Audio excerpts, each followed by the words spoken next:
Excerpt from a local newspaper, ominous unknown killer is still at large. After weeks of unexplained murders, the ominous unknown killer is still on the rise. After little evidence has been found, a young boy states that he survived one of the killer's attacks and bravely tells his story. "I had a bad dream and I woke up in the middle of the night," says the boy. "I saw that for some reason the window was open, even though I remember it being closed before I went to bed. I got up and shut it once more. Afterwards, I simply crawled under my covers and tried to get back to sleep. That's when I had a strange feeling, like someone was watching me. I looked up and nearly jumped out of my bed. There, in the little ray of light, illuminating from between my curtains, were a pair of two eyes. These weren't regular eyes. They were dark, ominous eyes. They were bordered in black and, just plain out, terrified me. That's when I saw his mouth, a long, horrendous smile that made every hair on my body stand up. The figure stood there, watching me. Finally, after what seemed like forever, he said it, a simple phrase, but said in a way only a madman could speak. He said, 'Go to sleep.' I let out a scream. That's what sent him at me. He pulled up a knife, aiming at my heart. He jumped on top of my bed. I fought him back. I kicked, I punched, I rolled around, trying to knock him off me. That's when my dad busted in. The man threw the knife. It went into my dad's shoulder. The man probably would have finished him off if one of the neighbours hadn't alerted the police. They drove into the parking lot and ran towards the door. The man turned and ran down the hallway. I heard a smash, like glass breaking. As I came out of my room, I saw the window that was pointing towards the back of my house was broken. I looked out to see him vanish into the distance. I can tell you one thing, I will never forget that face. Those cold, evil eyes and that psychotic smile, they will never leave my head. Police are still on the look for this man. If you see anyone that fits the description in this story, please contact your local police department. Jeff and his family had just moved into a new neighbourhood. His dad had gotten a promotion at work, and they thought it would be the best to live in one of those fancy neighbourhoods. Jeff and his brother Liu couldn't complain though. A new, better house. What was not to love? As they were getting unpacked, one of their neighbours came by. "Hello," she said. "I'm Barbara. I live across the street from you. Well, I just wanted to introduce myself and to introduce my son." She turns around and calls her son over. "Billy, these are our new neighbours." Billy said hi and ran back to play in his yacht. "Well," said Jeff's mum, "I'm Margaret, and this is my husband Peter, and my two sons, Jeff and Liu." They each introduced themselves, and then Barbara invited them to her son's birthday. Jeff and his brother were about to object when their mother said that they would love to. When Jeff and his family had done packing, Jeff went up to his mum. "Mum, why would you invite us to some kid's party if you haven't noticed? I'm not some dumb kid." "Jeff," said his mother, "we just moved here. We should show that we want to spend time with our neighbours. Now, we're going to that party and that's final." Jeff started to talk, but stopped himself, knowing that he couldn't do anything. Whenever his mum said something, it was final. He walked up to his room and plopped down on his bed. He sat there looking at his ceiling when suddenly he got a weird feeling. Not so much pain, but a weird feeling. He dismissed it as just some random feeling. He heard his mother call him down to get his stuff, and he walked down to get it. The next day, Jeff walked downstairs to get breakfast and got ready for school. As he sat there eating his breakfast, he once again got that feeling. This time it was stronger. It gave him a slight tugging pain, but he once again dismissed it. As he and Liu finished breakfast, they walked down to the bus stop. They sat there waiting for the bus, and then, all of a sudden, some kid on a skateboard jumped over them, only inches above their laps. They both jumped back in surprise. "Hey, what the hell?" The kid landed and turned back to them. He kicked his skateboard up and caught it with his hands. The kid seems to be about 12, 1 year younger than Jeff. He wears an Aeropostale shirt and ripped blue jeans. Well, well, well. It looks like we got some new meat. Suddenly 2 other kids appeared. One was super skinny and the other was huge. Well, since you're new here, I'd like to introduce ourselves. Over there is Keith. Jeff and Liu looked over to the skinny kid. He had a dopey face that you would expect a sidekick to have, and he's Troy. They looked over at the fat kid, talk about a tub of lard. This kid looked like he hadn't exercised since he was crawling. And I, said the first kid, am Randy. Now for all the kids in this neighbourhood, there is a small price for bus fare, if you catch my drift. Lee stood up, ready to punch the lights out of the kid's eyes when one of his friends pulled a knife on him. Tsk, tsk, tsk. I had hoped you would be more cooperative, but it seems we must do it the hard way. The kid walked up to Liu and took his wallet out of his pocket. Jeff got that feeling again. Now it was truly strong, a burning sensation. He stood up, but Liu gestured him to sit down. Jeff ignored him and walked up to the kid. Listen here, you little punk. Give back my bro's wallet or else. Randy put the wallet in his pocket and pulled out his own knife.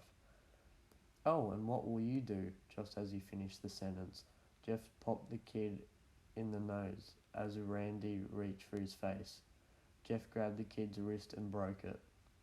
Randy screamed and Jeff grabbed the knife from his hand. Troy and Keith rushed Jeff, but Jeff was too quick. He threw Randy to the ground. Keith lashed out at him, but Jeff ducked and stabbed him in the arm. Keith dropped his knife and fell to the ground screaming. Troy rushed him too, but Jeff didn't even need the knife. He just punched Troy straight in the stomach and Troy went down. As he fell, he puked all over. Liu could do nothing but look in amazement at Jeff. Jeff, how'd you... was all he said.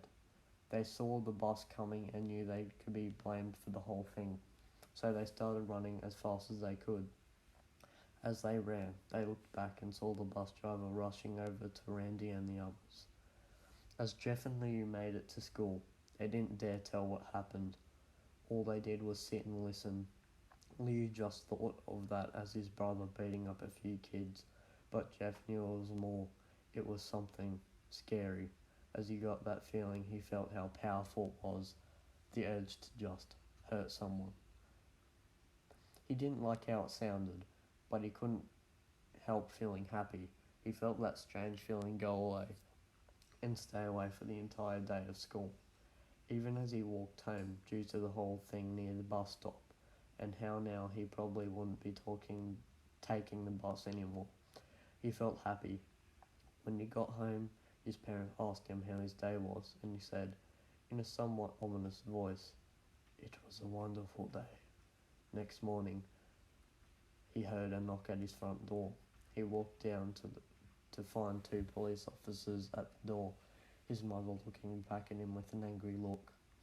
"Jeff, these officers tell me that you attacked 3 kids, that it wasn't regular fighting, and that they were stabbed, son." Jeff's gaze fell to the floor, showing his mother that it was true. "Mum, they were the ones who pulled the knives on me and Liu." "Son," said one of the cops, "we found 3 kids, 2 stabbed, 1 having a bruise on his stomach. And we have witnesses proving that you fled the scene. Now, what does that tell us?" Jeff knew it was no use. He could say him and Liu had been attacked, but then there was no proof of it. It was not them who attacked first. They couldn't say that they weren't fleeing, because truth be told they were, so Jeff couldn't defend himself or Liu. "Son, call down your brother." Jeff couldn't do it since he was the one who beat up all the kids. "Sir, it was me. I was the one who beat up the kids." Liu tried to hold me back, but he couldn't stop me. The cop looked at his partner and they both nod. "Well, kid, looks like you and Juvie." "Wait," says Liu. They all looked up to see him holding a knife. The officers pulled their guns and locked them on Liu. It was me. I beat up those little punks. I have the marks to prove it. He lifted up his sleeves to reveal cuts and bruises as if he was in a struggle. Son, just put the knife down, said the officer. Liu held up the knife and dropped it to the ground. He put his hands up and walked over to the cops. No, Liu, it was me. I did it. Jeff had tears running down his face. Huh, poor bro, trying to take the blame for what I did. Well, take me away. The police led Liu out to the patrol car. Liu, tell them it was me. Tell them. I was the one who beat up those kids. Jeff's mother put her hands on his shoulders. Jeff, please, you don't have to lie. We know it's Liu. You can stop. Jeff watched helplessly as the cop car speeds off with Liu inside.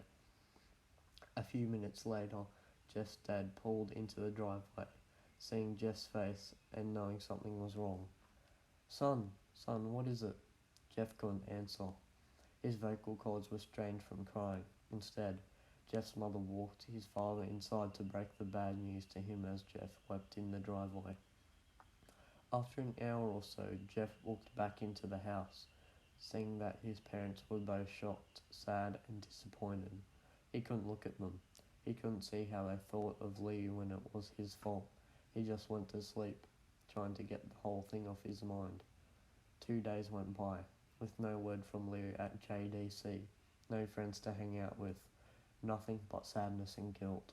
That is until Saturday, when Jeff is woken up by his mom with a happy, sunshiny face. Jeff, it's the day, she said as she opened up the curtains and let light flood into his room. What's today? Asked Jeff as he stirs awake. Why, it's Billy's party. He was now fully awake. Mum, you're joking, right? You don't expect me to go to some kid's party after? There was a long pause.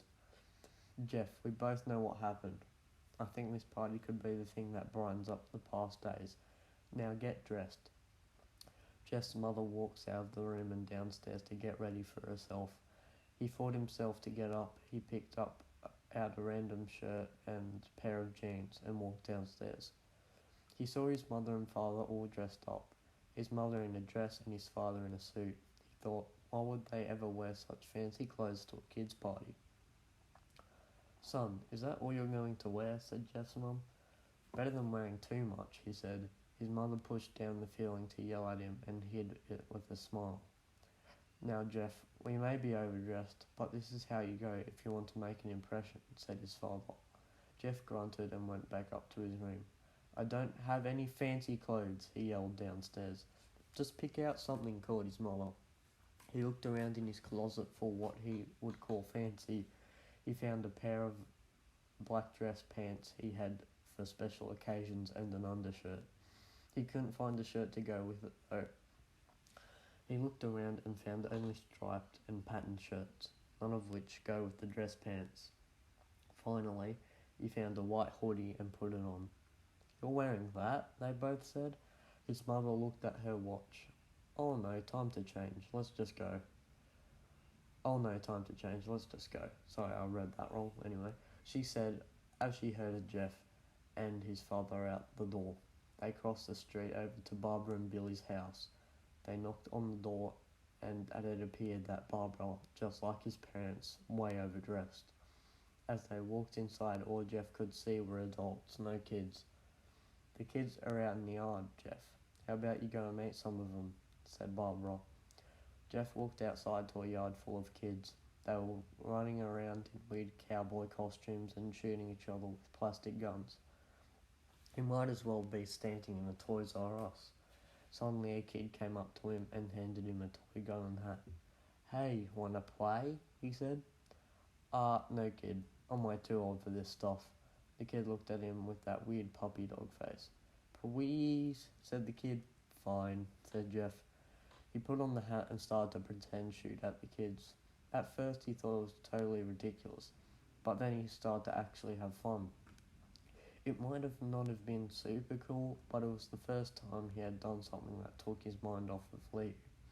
So he played with the kids for a while, until he heard a noise.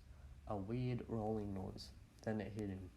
Randy, Troy and Keith all jumped over the fence on their skateboards.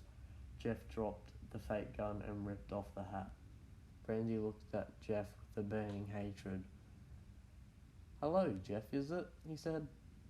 "We have some unfinished business." Jeff saw his bruised nose. "I think we're even. I beat the crap out of you and you get my brother sent to JDC. Randy got an angry look in his eyes. "Oh no, I don't go for even. I go for winning. You may have kicked our asses that one day, but not today." As he said that, Randy rushed at Jeff. They both fell to the ground. Randy punched Jeff in the nose and Jeff grabbed him by the ears and headbutted him. Jeff pushed Randy off of him and both rose to their feet. Kids were screaming and parents were running out of the house. Troy and Keith both pulled guns out of their pockets. "No one interrupts or guts will fly," they said. Randy pulled a knife on Jeff and stabbed it into his shoulder. Jeff screamed and fell to his knees. Randy started kicking him in the face. After 3 kicks, Jeff grabs his foot and twists it, causing Randy to fall to the ground. Jeff stood up and walked towards the back door. Troy grabbed him. "Need some help?" He picks Jeff up by the back of the collar and throws him through the patio door. As Jeff tries to stand, he is kicked down to the ground. Randy repeatedly starts kicking Jeff until he starts to cough up blood. "Come on, Jeff, fight me." He picks Jeff up and throws him into the kitchen. Randy sees a bottle of vodka on the counter and smashes the glass over Jeff's head. "Fight!" He throws Jeff back into the living room. "Come on, Jeff, look at me." Jeff glances up, his face riddled with blood. "I was the one who got your brother sent to JDC, and now you're just going to sit here and let him rot there for a whole year? You should be ashamed." Jeff starts to get up. "Oh, finally, you stand and fight." Jeff is now to his feet, blood and vodka on his face. Once again, he gets that strange feeling, the one which he hasn't felt for a while. "Finally, he's up," says Randy, as he runs at Jeff. That's when it happens. Something inside Jeff snaps. His psyche is destroyed. All rational thinking is gone. All he can do is kill. He grabs Randy and pile drives him to the ground, gets on top of him and punches him straight in the heart. The punch causes Randy's heart to stop as Randy gasps for breath. Jeff hammers down on him, punch after punch. Blood gushes from Randy's body until he takes one final breath and dies. Everyone is looking at Jeff now. The parents, the crying kids, even Troy and Keith, although they easily break from their gaze and point their guns at Jeff. Jeff sees the guns trained on him and runs for the stairs. As he runs, Troy and Keith let out fire on him, each shot missing. Jeff runs up the stairs. He as Troy and Keith follow up behind. As they let out their final rounds of bullets, Jeff ducks into the bathroom. He grabs a towel rack and rips it off the wall. Troy and Keith race in, knives ready. Troy swings his knife at Jeff, who backs away and bangs the towel rack into Troy's face. Troy goes down hard, and now all that's left is Keith. He's more agile than Troy though, and ducks when Jeff swings at the towel rack. He dropped the knife and grabbed Jeff by the neck. He pushed him into the wall. A thing of bleach fell down on top of him from the top shelf. It burnt both of them, and they both started to scream. Jeff wiped his eyes as best as he could. He pulled back the towel rack and swung it straight into Keith's head. As he lay there, bleeding to death, he let out an ominous smile. "What's so funny?" asked Jeff. Keith pulled out a lighter and switched it on. "What's funny," he said, "is that you're covered in bleach and alcohol." Jeff's eyes widened as Keith threw the lighter at him. As soon the flame made contact with him, the flames ignited the alcohol in the vodka. While the alcohol burned him, the bleach bleached his skin. Jeff let out a terrible screech as he caught on fire. He tried to roll out the fire, but it was no use. The alcohol had made him a walking inferno. He ran down the hall and fell down the stairs. Everybody started screaming as they saw Jeff, now a man on fire, drop to the ground, nearly dead. The last thing Jeff saw was his mother and the other parents trying to extinguish the flame. That's when he passed out. When Jeff woke, he had a cast wrapped around his face. He couldn't see anything, but he felt a cast on his shoulder and stitches all over his body. He tried to stand up, but he realised that there was some tube in his arm, and when he tried to get up, it fell out, and a nurse rushed in. "I don't think you can get out of bed just yet," she said, as she put him back in the bed and reinserted the tube. Jeff sat there with no vision, no idea of what his surroundings were. Finally, after hours, he heard his mother. "Honey, are you okay?" she asked. Jeff couldn't answer though. His face was covered, and he was unable to speak. "Oh, honey, I have great news." After all the witnesses told the police that Landy confessed of trying to attack you, they decided to let Lou go. This made Jeff almost bolt up, stopping halfway, remembering the tube coming out of his arm. He'll be out by tomorrow, and then you two will be able to be together again. Jeff's mother hugs Jeff and says her goodbyes. The next couple of weeks were those where Jeff was visited by his family. Then came the day where his bandages were to be removed. His family members were all there to see it, what he would look like. As the doctors unwrapped the bandages from Jeff's face, everyone was on the edge of their seats. They waited until the last bandage holding the cover over his face was almost removed. "Let's hope for the best," said the doctor. He quickly pulls the cloth, letting the rest fall from Jeff's face. Jeff's mother screams at the sight of his face. Liu and Jeff's dad stare awestruck at his face. What? What happened to my face?" Jeff said. He rushed out of bed and ran to the bathroom. He looked in the mirror and saw the cause of the distress, his face. It was horrible. His lips were burnt to a deep shade of red. His face was turned into a pure white colour, and his hair singed from brown to black. He slowly put his hand to his face. It had a sort of leathery feel to it now. He looked back at his family, then back at the mirror. "Jeff," said Leo, "it's not that bad." "Not that bad," said Jeff. "It's perfect." His family was equally surprised. Jeff started laughing uncontrollably. His parents noticed that his left eye and hand were twitching. Jeff, are you okay?"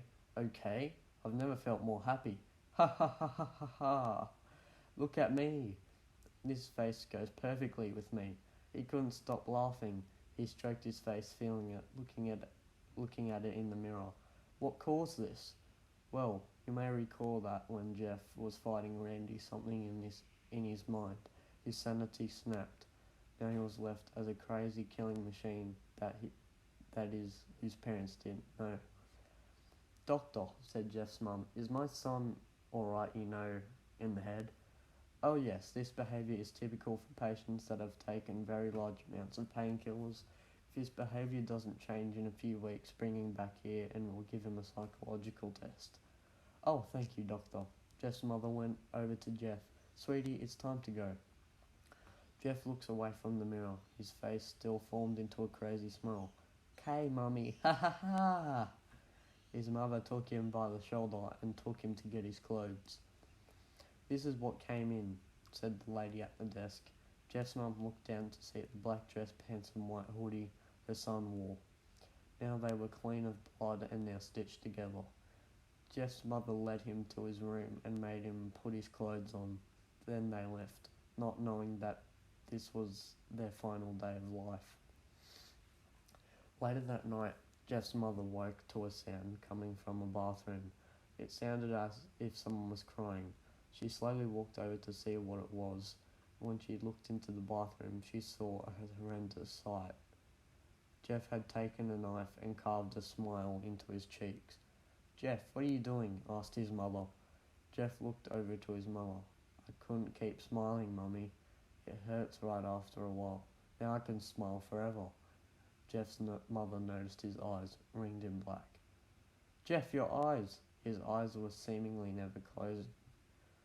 "I couldn't see my face. I got tired and my eyes started to close. I burned out the eyelids so I could forever see myself. My new face." Jeff's mother slowly started to back away, seeing that her son was going insane. "What's wrong, Mummy? Aren't I beautiful?" "Yes, son," she said. "Yes, you are. Let me go get Daddy, so we can see your face." She ran into the room and shook Jeff's dad from his sleep. "Honey, get the gun. She stopped as she saw Jeff in the doorway holding a knife.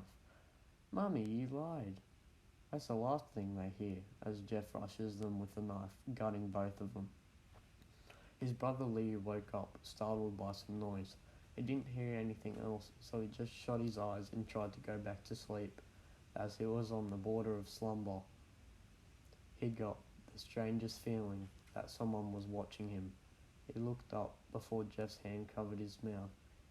He slowly raised the knife, ready to plunge it into Liu. Liu thrashed here and there, trying to escape Jeff's grip. "Shh," Jeff said. "Just go to sleep." And that's the Jeff the Killer creepypasta. The reason I didn't do an intro, because I feel like that would be less scary. Like, imagine I just go, "Hey guys, welcome back to another video. Jeff killed someone by chopping off their head," like that just doesn't really work out. But this was pretty fun to read, about 20 minutes length. If you enjoyed this type of stuff, yeah, let me know if you want me to read more creepypastas. You can suggest some in the comments.